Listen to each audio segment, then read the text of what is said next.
அத்தியாயம் 75. மரக்கலத்துக்கு ஒரு தலைவி. போன அத்தியாயத்துல கானா நகரத்துல இருந்து இளஞ்செழியனும் ஹிப்பலாசும் அலீமாவும் மதகுருவை ஏமாத்தி தப்பிக்கிறத பார்த்தோம்.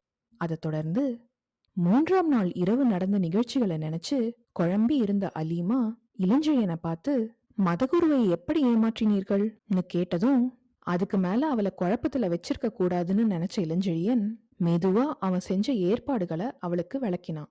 மதகுருவை ஏமாற்றுவதில் கஷ்டங்கள் பல இருந்தன அலீமா, அபாயமும் பலமாக இருந்ததுன்னு சொன்னா இளஞ்செழியன். அபாயத்தை பற்றி எனக்கு சொல்ல வேண்டாம். இதில் நீங்கள் வெற்றி கண்டிராவிட்டால் இத்தனை நேரம் நாம் இருவரும் சித்திரவதை செய்யப்பட்டிருப்போம் சொன்னா அலீமா. முதல் நாள் நான் திட்டத்தை சொன்னபோதே இந்த எச்சரிக்கையை வெளியிட்டாயே அலீமா, நீ ஞாபகப்படுத்தின இளஞ்செழியன். ஆனால் அலீமா, அபாயத்தை கண்டு அஞ்சுபவன் பெரிய காரியங்களை சாதிக்க முடியாது. தவிர நான் சம்பந்தப்பட்ட வரையில் மதமாற்றமும் ஒரு சித்திரவதைதான் எனக்குன்னு சொன்னான். அது கிடக்கட்டும், நீங்கள் சொன்ன திட்டம் வேறு, நடந்த திட்டம் வேறாயிருக்கிறதேன்னு கேட்டா அலீமா. ஆம் அலீமா, இரண்டுக்கும் சிறிது வித்தியாசம் இருக்கிறது. மதகுருவுக்கு நான் பணிவிடை செய்ய ஒப்புக்கொண்டவுடன், அதுவும் மதம் மாறுவது நிச்சயம் என்று தெரிந்தவுடன், அடிமை வர்த்தகர்கள் 50 பேரையும் இலியாசு விடுதலை செய்வான் என்று எதிர்பார்த்தேன். அப்படி இல்லாவிட்டால் உன்னை கொண்டாவது சிறை காவலரை ஏமாற்றி அவர்களை விடுவித்து இரவோடு இரவாக மதகுருவை தூக்கிச் செல்லலாம் என்று நினைத்தேன்.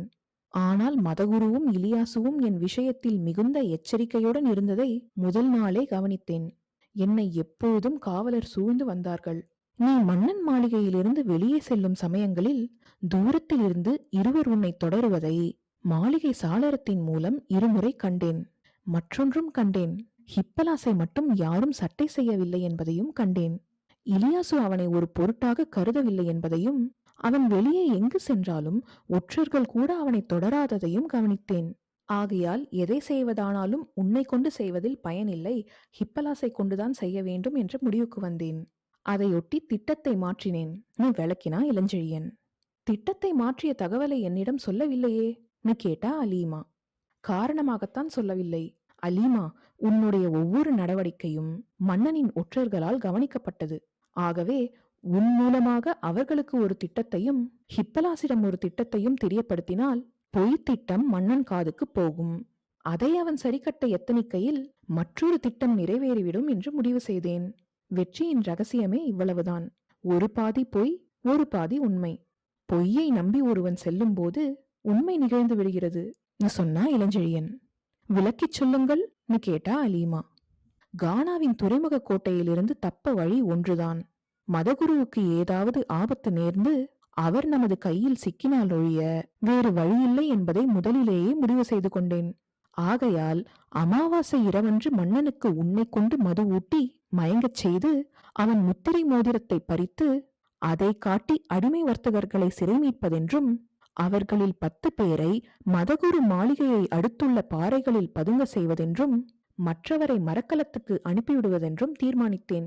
அப்படி பதுங்கிய 10 பேர் நான் மதகுருவை அழைத்து கொண்டு இரவில் மாளிகைக்கு வெளியே வரும்போது அவரை கட்டி தூக்கி கொண்டு போக வேண்டியதென்றும், பிறகு நான் தொடர வேண்டியதென்றும் முதலில் திட்டமிட்டேன்.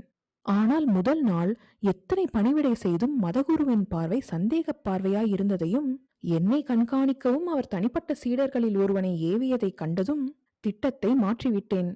மறுநாளே ஹிப்பலாசை அழைத்து சிறை நிலவரத்தையும் காவல் முறையையும் அறியும்படி கூறினேன். சிறையில் காலத்தில் காவல் அதிகமில்லை என்பதை அறிந்த ஹிப்பலாசுக்கு அடிமை வர்த்தகர்களை விடுவிப்பது ஒரு பொருட்டல்ல என்பதை புரிந்து கொண்டேன். என் சொற்படியே ஹிப்பலாஸ் நடந்து கொண்டான். 2ஆம் நாள் இரவிலிருந்து சிறை காவலருக்கு திருட்டுத்தனமாக மன்னன் மாளிகை மதுவை கொண்டு போய் கொடுத்தான்.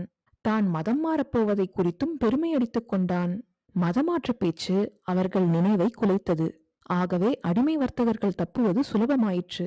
மயங்கி கிடந்த காவலரிடம் இருந்து சாவியை எடுத்து சிறை கதவை திறந்து விட்டான் ஹிப்பலாஸ். நான் சொல்லிக்கிட்டே போன இளஞ்செழியனை தடுத்து, விடுவித்தது சரிதான், ஆனால் அடிமை வர்த்தகர்கள் மரக்கலத்துக்கு எப்படி வர முடிந்தது?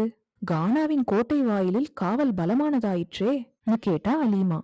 அதை முன்பே கவனித்தேன் அலீமா. நான் முதலில் வந்ததே அந்த வாசல் வழியாகத்தானே. ஆனால் கோட்டையின் சுவர் பெரிய மலைப்பாறைகளை அண்டியதும் நின்று விடுகிறது. மற்ற இடங்களுக்கு மலைப்பாறைகளே அரணாகின்றன. சிறை கட்டடங்களுக்கு பின்புறம் பெரும் மலைப்பாறைகளே இருக்கின்றன. சிரமப்பட்டால் அவற்றில் ஏறி நீர்மட்டத்தை சிறிது தெற்கு புறத்தில் அடையலாம். அங்கிருந்து மரக்கலத்துக்கு நீந்தி செல்வது எளிது. அதுவும் இன்றுள்ள கடும் நீரோட்டத்தில் அது மிக எளிதாகிவிட்டது. காவலரை ஏமாற்றுவது அத்தனை பெரிய காரியமல்ல அலீமா. ஆனால் மதகுருவை எப்படி தனித்து மாளிகைக்கு வெளியே கொண்டு வருவதென்று யோசித்தேன். மதத்துக்கு பரிகாரம் மதம்தான் என்பதை யோசித்தேன். அதை பற்றி சர்ச்சை செய்வதாக கூறித்தான் 3 இரவுகள் மதகுரு மாளிகைக்கு சென்றேன் சொன்னா இளஞ்செழியன். ஓஹோ, அதற்காகத்தான் பிரதிதினம் மதகுருவிடம் தனித்து பேசிக் கொண்டிருந்தீர்களோ கேட்டா அலீமா. ஆம் அலீமா, மதகுருவுக்கு மதவெறி அதிகம் என்பதை கண்டதும் அந்த வெறியை தூண்ட முற்பட்டேன். வெறி புத்தியை ஆட்சி கொள்ளும் போது அறிவு குலையும் என்பது ஆன்றோர் மொழி. ஆகவே அரபு நாட்டை பற்றி எங்கள் நாட்டு வணிகர் சொன்னதை பற்றியெல்லாம் விசாரித்தேன். அரபு நாட்டில் பல கூட்டங்கள் இருக்கின்றனவாமே, அவற்றில் ஒவ்வொன்றுக்கும் தனித்தனி தெய்வமாமே என்றெல்லாம் கேட்டேன்.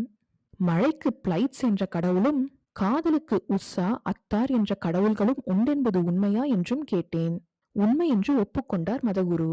அத்துடன் துர்ச்செய்கைக்கு மானா என்ற தேவதையும், உதவி புரிய யாக்கூத் என்னும் தேவதையும், நட்புக்கு வாட் என்னும் தேவதையும் அதிகாரிகளா என்று விசாரித்தேன். என் விசாரணையால் மகிழ்ந்தார் மதகுரு.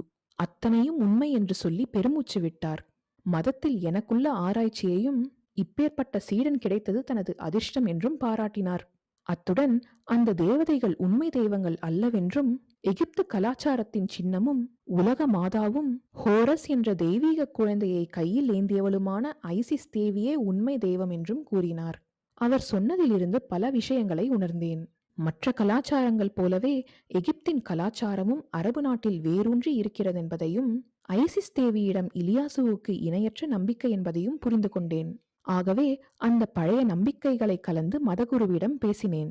மானா என்ற துர்தேவதை என் மரக்கலத்தில் உலாவுவதாக நான் கனவு கண்டதாகவும், ஆகவே ஐசிஸ் தேவியின் மந்திரங்களை மரக்கலத்தின் தளத்தில் உச்சரித்தால் அந்த துர்தேவதை ஓடிவிடும் என்றும் கூறினேன்.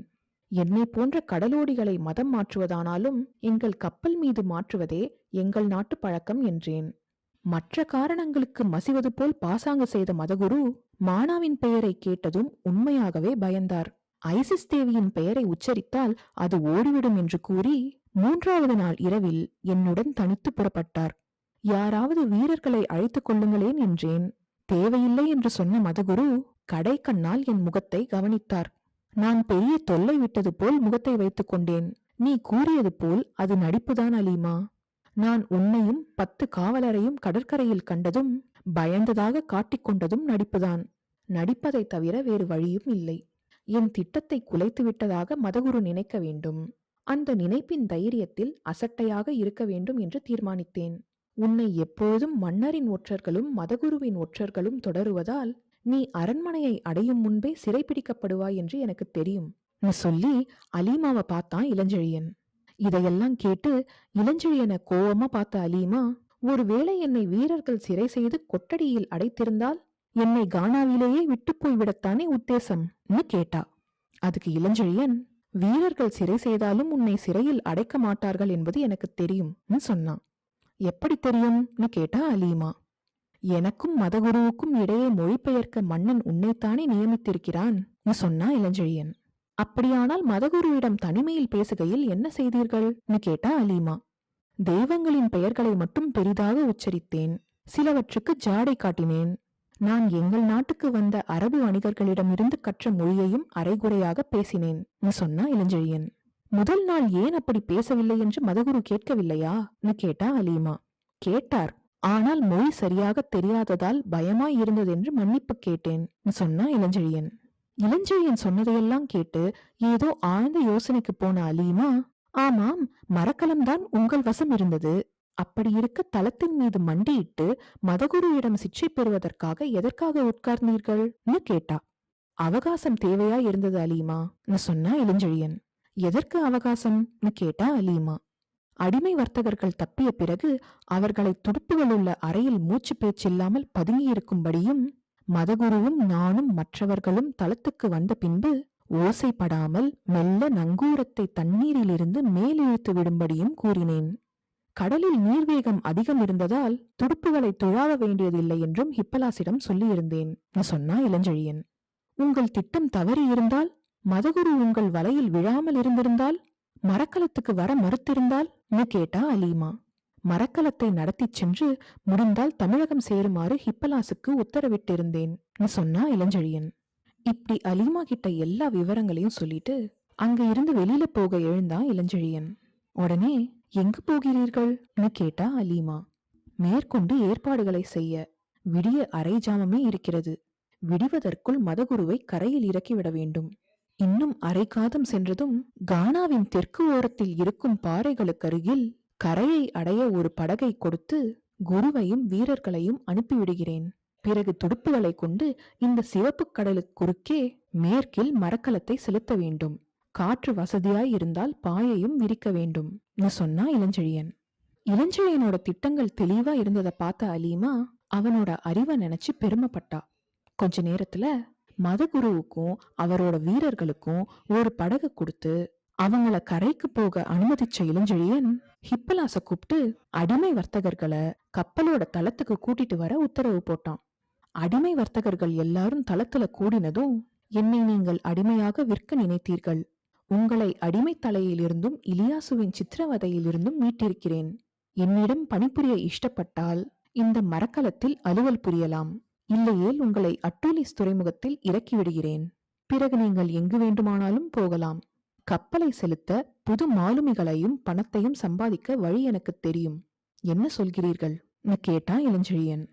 இளஞ்செழியன் கூடவே இருக்க விருப்பப்படுறதா அடிமை வர்த்தகர்கள் சொன்னதும் சில பேரை துடுப்பு துழாவவும் சில பேரை பாய் விரிக்கவும் அனுப்பின இளஞ்செழியன் தூரமா நின்னுகிட்டு இருந்த அலீமாவை ஹிப்பலாஸ் கிட்ட சுட்டி காட்டி, ஹிப்பலாஸ், இந்த கப்பலுக்கு இனி அலீமா தான் தலைவி சொல்லிட்டு அலீமா கிட்ட போய் அவ கைய பிடிச்சுக்கிட்டு, அலீமா, உனக்குத்தான் மரக்கலத்தை நடத்த தெரியும் என்று சொன்னாயே, அட்டூலீஸுக்கு எங்களை கொண்டு சேர்ப்பது உன் கடமை சிரிச்சுக்கிட்டே சொன்னான்.